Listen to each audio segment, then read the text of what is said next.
तो दोस्तों Rajasthan PTT exam 2024 की काउंसलिंग प्रोसेस शुरू हो चुकी है। इस वीडियो में मैं आपको बताऊंगा कि आप किस तरह से अपनी काउंसलिंग करवा सकते हैं या काउंसलिंग में भाग ले सकते हैं और आपको काउंसलिंग करवाते समय किन किन बातों को ध्यान में रखना है और काउंसलिंग करवाने के क्या रूल हैं, क्या नियम है और आपका किस तरह से एक बीएड कॉलेज में एडमिशन होने वाला।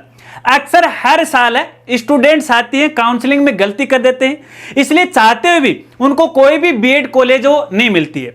देखिए यूट्यूब पर आपको हजारों की संख्या में ऐसे वीडियो तो जरूर मिल जाएंगे जहां पर आपको काउंसलिंग प्रोसेस के बारे में समझाया जाता है, लेकिन ऐसे वीडियो बहुत ही कम संख्या में मिलेंगे या ऐसे क्रिएटर आपको बहुत ही कम संख्या में मिलेंगे जो पीटीटी के काउंसलिंग है, कॉलेज चॉइस है या एडमिशन के रूल के बारे में पूरी जानकारी देता हूं।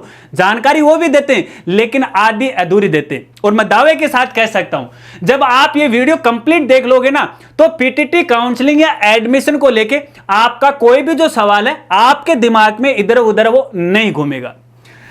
नमस्कार साथियों, मैं हूं आपका अपना साथी राजगुरु जी और आप देख रहे हैं राजगुरु जी एडू यूट्यूब चैनल। दोस्तों वीडियो में आगे बढ़ने से पहले एक जानकारी आपको देना चाहूंगा। देखिए इस वीडियो में मैं केवल नियमों के बारे में आपको जानकारी देने वाला हूं।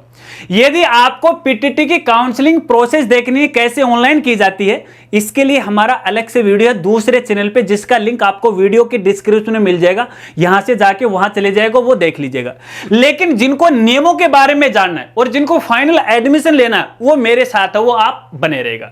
जैसा कि दोस्तों आप सभी को पता है पीटीटी 2024 का फाइनल जो रिजल्ट है वो 4 जुलाई 2024 को जारी हुआ और इसके बाद पीटीटी कार्यालय के द्वारा आगे की प्रोसेस के लिए टाइम शेड्यूल है वो जारी कर दिया है, यानी कब काउंसलिंग होनी है, कब कॉलेज चॉइस बनना है, कब आपका फाइनल एडमिशन होने वाला है। टाइम शेड्यूल के बारे में हम आगे बात करेंगे कब से क्या होने वाला है, लेकिन इससे पहले कुछ बेसिक नियमों की जानकारी आपको बता देता हूं।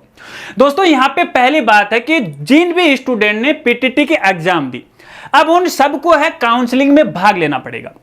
यहां पे भाग लेने के लिए काउंसलिंग के रूप में आपको 5,000 रुपए की राशि है ऑनलाइन है वो जमा करवाना पड़ेगा।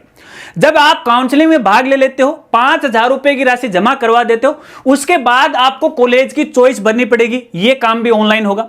उसके बाद जितने भी आपने कॉलेज का नाम भरा है उनमें से कोई एक कॉलेज है प्रथम लिस्ट में है, आपका नाम आ जाएगा, उस कॉलेज में आपको ऑनलाइन रिपोर्टिंग करना पड़ेगा।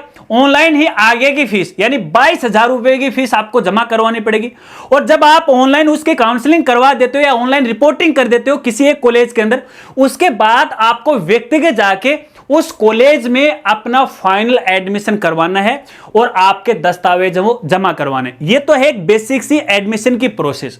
अब दोस्तों आपको यहां पे बताना चाहूंगा कि मैंने आपको बताया कि सभी स्टूडेंट को काउंसलिंग में भाग लेना है, चाहे आपका रिजल्ट है या आपके जो अंक है ना वो कम आए हो या फिर ज्यादा हो। क्योंकि अक्सर बहुत सारे स्टूडेंट का ये सवाल होगा, सर मेरे 250 नंबर, मेरे 300 नंबर, 350 नंबर, क्या मेरे नजदीक की कॉलेज है वो मिल जाएगी?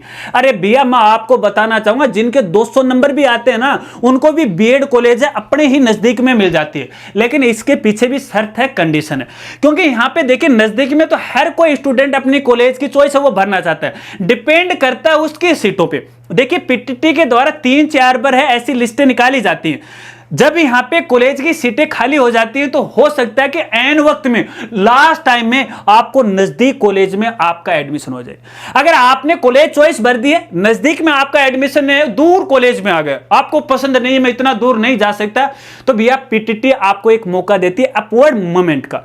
अपवर्ड मूवमेंट का मतलब ये है कि आप दूसरी कॉलेज के लिए भी अप्लाई कर सकते हो। आगे बात करेंगे उसके बारे में, टाइम फ्रेम है उस समय आपको मैं यहां पे बता दूंगा। अब दोस्तों यहां पे देखिएगा, यदि आप 5,000 रुपए की ये फीस ऑनलाइन जमा करवाते हो, कोई भी कॉलेज बाय द वे मान लेते हैं आपको नहीं मिलती है, तो ये 5,000 रुपए की राशि आपको वापस रिफंड हो जाएगी। 200-400 रुपए काट के वो आपको वापस रिफंड हो जाएगी, नो टेंशन। रिफंड की जो प्रोसेस है वो बहुत समय बाद में चलेगी, जब ये काम एडमिशन का कंप्लीट हो जाएगा उसके बाद चलेगी। तो मैं आपको ये कहूंगा कि आपको काउंसलिंग में भाग जरूर लेना चाहिए, ठीक है ना। इसके अलावा दोस्तों यहां पर देखिएगा कई बार क्या होता है कि आपने काउंसलिंग के रूप में 5,000 रुपए की राशि जमा करवा दी, कॉलेज चॉइस भी भर दी, कॉलेज के लिए आपने 22,000 की फीस भी जमा करवा दी और यहां पे उसके बाद है आप ऑनलाइन रिपोर्टिंग भी कर दी और कॉलेज में आप एडमिशन के लिए गए और उसके बाद आपका यहां पे मूड बदल गया। मान लेते हैं कि आपने ऑनलाइन रिपोर्टिंग कर दी, कॉलेज में नहीं गए, दस्तावेज लेके नहीं किए, फिर आपका मूड बदल गया, अरे यार मैं तो इस साल बीएड नहीं करूंगा, तो फिर भी आपको 5,000 रुपए की राशि वापस मिल जाएगी। लेकिन शर्त इतनी सी है, मेरी एक बात का आपको ध्यान रखना, कोई ये बात आपको नहीं बताएगा। यदि आप 22,000 रुपए की 5,000 रुपए प्लस 22,000 रुपए की राशि ऑनलाइन जमा करवाते हो, ऑनलाइन ही रिपोर्टिंग कर देते हो, बाद में मूड बदलता है, तो भैया किसी भी कॉलेज में व्यक्तिगत जाके आप है अपना एडमिशन फाइनल मत करवाना, ना ही दस्तावेज जमा करवाना, तो ही आपके पैसे वापस रिफंड होंगे। यदि आपने भूल से भी वहां पे रिपोर्टिंग कर दी और यहां पे अपना फाइनल एडमिशन करवा लिया व्यक्तिगत जाके, तो ये फीस है ना, कितनी भी आप टाट पटक लो, आपकी रिफंड वो नहीं होगी। लेकिन यहां पे कॉलेज वाले कुछ होशियारी कर देते हैं कि आपने 22,000 रुपए जमा करवा दिए और ऑनलाइन रिपोर्टिंग भी कर दी, अब वो क्या करेंगे, आपके पास कॉल करेंगे, हाँ आप एडमिशन लेना चाहते हो, हाँ सर लेना चाहते हैं, उन्होंने आपका एडमिशन वेरीफाई कर दिया, तो भैया फिर भी ये मामला यहां पे आपको रिफंड नहीं होगा। इस बात को आपको खास तौर पे ध्यान रखना। कई बार ऐसा होता है कि देखिए आप फिलहाल पीटीटी के लिए आवेदन किया है, आपको बीएड कॉलेज भी आवंटित हो गई है, आपने फीस भी जमा करवा दी है, किसी एक कॉलेज के अंदर आपने यहाँ पे व्यक्तिगत जाके रिपोर्टिंग भी कर दी है, लेकिन आपकी उसी कोर्स के अंदर है या फिर किसी दूसरे कोर्स के अंदर दूसरी यूनिवर्सिटी में आपने एडमिशन ले लिया और उसका प्रूफ आपके पास है, तो बाद में भी आपकी 22,000 रुपए की राशि और आपकी 5,000 रुपए की राशि वापस है वो रिफंड हो जाएगी। इस बात को आपको खास तौर पे वो ध्यान रखना है। चलिए अब मैं यहां पे टाइम फ्रेम के बारे में आपको बताता हूं, फिर बीच बीच में और जानकारी मैं आपको यहां पे बताऊंगा, और इसके लिए मोबाइल की मुझे मदद वो लेनी पड़ेगी। टाइम फ्रेम आप हमारी साइट से या ऑफिशियल साइट से डाउनलोड कर सकते हो। हमारी साइट का नाम है rajgurji.com। वैसे भी हमारा जो टेलीग्राम चैनल है, हमारा जो फेसबुक पेज है, वहां पर भी है, इसको मैं शेयर कर दूंगा। तो यहां पे दोस्तों यहां देखिए, सबसे पहले आपको काउंसलिंग करवानी है, 5,000 रुपए की राशि जमा करवानी है। यह डेट रहेगी 6 जुलाई से लेकर 12 जुलाई 2024 तक, ठीक है ना, बहुत कम समय दिया गया। हालांकि आपको बताना चाहूंगा यहां पे टाइम है, पीटीटी द्वारा बार बार बढ़ाया जाएगा, बार बार है वो बढ़ाया जाएगा, लेकिन समय रहते आप अपनी काउंसलिंग वो कर लीजिएगा। इसके बाद यहां पे देखिएगा, आपको कॉलेज चॉइस भरनी पड़ेगी। कॉलेज चॉइस केवल वही कैंडिडेट फिल कर सकते हैं जिन्होंने 5,000 रुपए की राशि जमा करवाई है।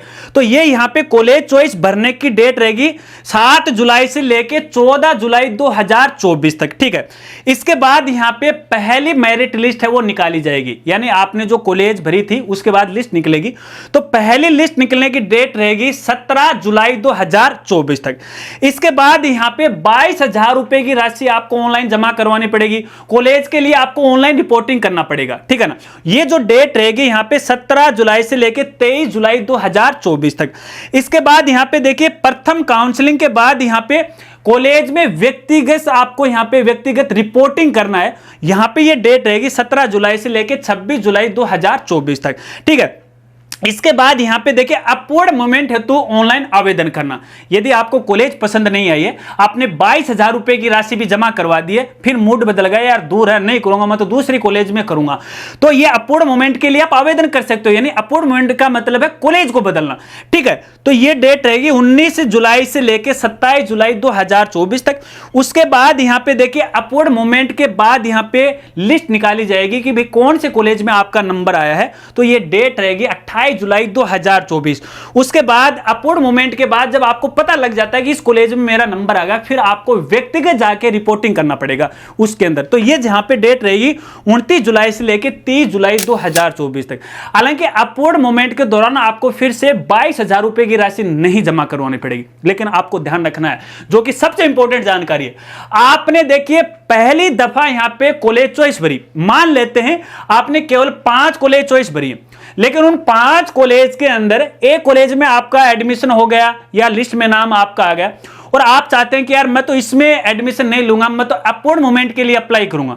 जब आप अपवर्ड मूवमेंट के लिए अप्लाई करोगे ना, तो इनमें जो 5 कॉलेज आपने भरी थी ना, केवल इन 5 कॉलेजों में ही आप अपवर्ड मूवमेंट के लिए आवेदन कर सकते हो। ये नहीं कि आप किसी चौथी में, 5वीं में, या कहने का मतलब अलग अलग कॉलेज के लिए आवेदन कर, ऐसा नहीं। तो कहने का मतलब है, जब आप कॉलेज चॉइस भरो ना, तो उस समय है अपने एरिया के आसपास की जितनी भी नजदीकी कॉलेज हैं सबका नाम आपको भरना चाहिए। लेकिन यहां पर भी एक आपको ध्यान रखना, देखिए काउंसलिंग के दौरान जब 5,000 रुपए की राशि आप जमा कराओगे ना, इस दौरान तो देखिए आपको ज्यादा कोई माथाफोड़ी नहीं करनी पड़ेगी, लेकिन जिस दिन आप कॉलेज चॉइस भरोगे ना, उस दिन यहाँ पे देखिए कॉलेज चॉइस तो आप भर दोगे, क्योंकि मैं भी वो वीडियो बनाने वाला हूँ, प्रोसेस आपको पूरी समझाऊंगा, आप थोड़ा सा वेट कर लीजिएगा, जल्दबाजी मत कीजिएगा। जल्दबाजी में है आप गलती कर सकते हैं, आपके सामने समस्या आ सकती है जो कि हर साल आती है। तो यहाँ पे देखिए जब भी आप कॉलेज चॉइस भरोगे ना, तो फॉर्म के लास्ट के अंदर यहाँ पे एक ऑप्शन दिया जाएगा कि यदि आपने ऊपर जिन भी कॉलेज का नाम यहाँ पे फिल किया है या कॉलेज चॉइस भरी है, यदि इन कॉलेज में आपका एडमिशन नहीं आता है, तो क्या आप ऑल ओवर राजस्थान के किसी भी बीएड कॉलेज में एडमिशन लेना चाहते हैं या बीएड करना चाहते हैं? ऑप्शन आएगा येस और नो का। यदि येस आप कर देते हो तो पीटीटी के द्वारा आपका जो एडमिशन है राजस्थान के किसी भी जिले में कहीं पर भी दे सकता है, पहली बात। लेकिन मैं आपको यहां पे कहना चाहूंगा इस ऑप्शन में आपको यस नहीं करना, जो मेरा अनुभव बोल रहा है, क्योंकि यस कर दोगे ना तो पीटीटी को इससे ज्यादा फायदा होगा, क्योंकि वो आपको दूर पटक देगी। तो यहां पे मैं आप ये चाहूंगा कि आप ज्यादा से ज्यादा कॉलेज भरिएगा, लास्ट में यस मत कीजिएगा, लास्ट में आपको नो ही रखना है, क्योंकि नो रखोगे ना तो आपके पास जो कॉलेज की आपने चॉइस भरी ना वो आपके पास ऑप्शन होते हैं, लेकिन पीटीटी यदि आप यस कर देते हो ना फिर आपको ऐसी जगह उठा के पटकेगी और ज्यादा ये समस्या आएगी लड़कियों की, क्योंकि लड़के तो मेरी तरह है, यहां पे उधर कूद जाएंगे और उधर कूद जाएंगे, लेकिन बेचारी लड़कियों को परेशानी आ जाएगी, तो ये मत भरना। तो बस इस बात का आपको थोड़ा सा खास तौर पे वो ध्यान रखना। और इसके अलावा जैसे जैसे ये आगे अपडेट आते रहेंगे ना उसकी जानकारी मैं आपको देता रहूंगा। ये तो देखिए हमारा एक एडिशनल चैनल है, हमारा जो मेन चैनल है राजगुरु जी है, वहां पर भी जानकारी दूंगा, इस पर भी जानकारी दूंगा, इस पर मैं आपको ज्यादा जानकारी दूंगा पीटीटी से रिलेटेड, वहां पर मैं अपडेट की जानकारी देता हूं। तो अगर वीडियो जानकारी आपको अच्छी लगी तो वीडियो को लाइक करना और अपने दोस्तों के साथ वो जरूर शेयर करना। और इसके अलावा यदि आपका कोई सवाल हो तो कमेंट के जरिए मुझसे पूछ सकते हो या इंस्टाग्राम के साथ मुझसे जुड़ सकते हो। यदि आपको पीटीटी की काउंसलिंग करनी है ना तो वीडियो तो हमारा वो दूसरा ही है, ये वीडियो बनाने के बाद उसको बनाने की कोशिश करेंगे और जैसे अपडेट हो जाएगा लिंक वीडियो के डिस्क्रिप्शन में अपडेट कर दिया जाएगा। यदि आपको काउंसलिंग करना तो कहीं दूसरी जगह जाने की आवश्यकता नहीं, बस शर्त इतनी सी है आपके पास है ऑनलाइन पेमेंट गेटवे होना चाहिए। जरूरी नहीं है कोई नेट बैंकिंग हो, नेट बैंकिंग भी हो सकती है, फोन पे है, गूगल पे, यदि ये आपके पास है तो खुद ही आप अपनी काउंसलिंग वो कर सकते हो, किसी दूसरे ई मित्र वाले से, कंप्यूटर सेंटर वाले से आपको कराने की आवश्यकता नहीं है, क्योंकि ऑनलाइन पेमेंट ही तो करना होता है, बाकी कोई जानकारी इसमें होती नहीं। लेकिन यहां पर एक और खास जानकारी आपको बताऊंगा, जब भी आप काउंसलिंग करो ना तो यहां पे अपना जो एड्रेस है ना वो एकदम सही लिखना। जैसा कि आपका जो पहचान पत्र होगा ना, जैसे आधार कार्ड है, यदि आप आईडी के रूप में अपने आधार कार्ड को लेते हो ना तो आधार कार्ड पे आपका जो एड्रेस है ना सेम का सेम वही काउंसलिंग के दौरान आपको भरना, क्योंकि उस समय आपको अपना एड्रेस भी भरना पड़ेगा। ये इसलिए मैं आपको बता रहा हूं कि मान लेते हैं कल को आपने 5,000 रुपए भी जमा करवा दिए कि कोई कॉलेज आपको नहीं मिली, जब आप फीस रिफंड के लिए आवेदन करोगे ना तो उस समय आपसे एड्रेस का प्रूफ मांगा जाएगा या फिर आपका कोई पहचान पत्र मांगा जाएगा। अगर यहां पे आवेदन फॉर्म में और आपके यहां पे आईडी के अंदर जो आपका जो एड्रेस है वो समान नहीं होगा तो रिफंड में आपको यहां पे परेशानी आ सकती है। और जहां तक पॉसिबल हो ना यहां पे अकाउंट की जो जानकारी है आप अपने खुद की ही देना। यहां पे अपने जो कैंडिडेट है उसका खुद का बैंक खाता, उसकी पासबुक है। इसके साथ साथ यहां पे देखिएगा जैसे आपको कॉलेज मिलेगी ना उस समय आपको दस्तावेज है वो व्यक्तिगत है वो लेकर जाने।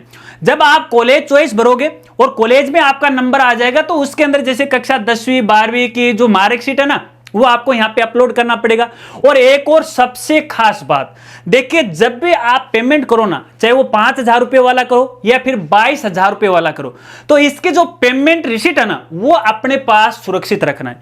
यदि आपका पेमेंट फेल भी हो जाता है, आपके बैंक खाते से कट जाता है, तो 24 से लेकर 48 घंटे तक आपको वेट करना चाहिए और पीटीटी से संपर्क करना चाहिए।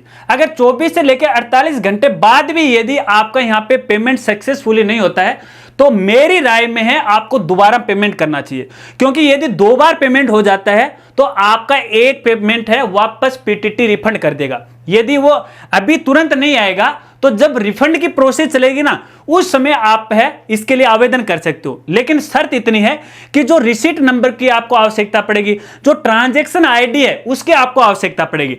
तो जब भी आप कोई भी पेमेंट करो ना तो स्क्रीनशॉट है साथ साथ में लेते रहेगा ताकि ट्रांजैक्शन आईडी है आपसे भूल नहीं हो। रिसीट है डाउनलोड करके अपने पास वो सुरक्षित रखना। बस यही कुछ बेसिक जानकारी, इसके अलावा कोई सवाल हो तो मुझे बता दीजिएगा। मिलते हैं फ्रेंड्स अगली एक नई वीडियो के साथ, तब तक के लिए जय हिंद जय भारत।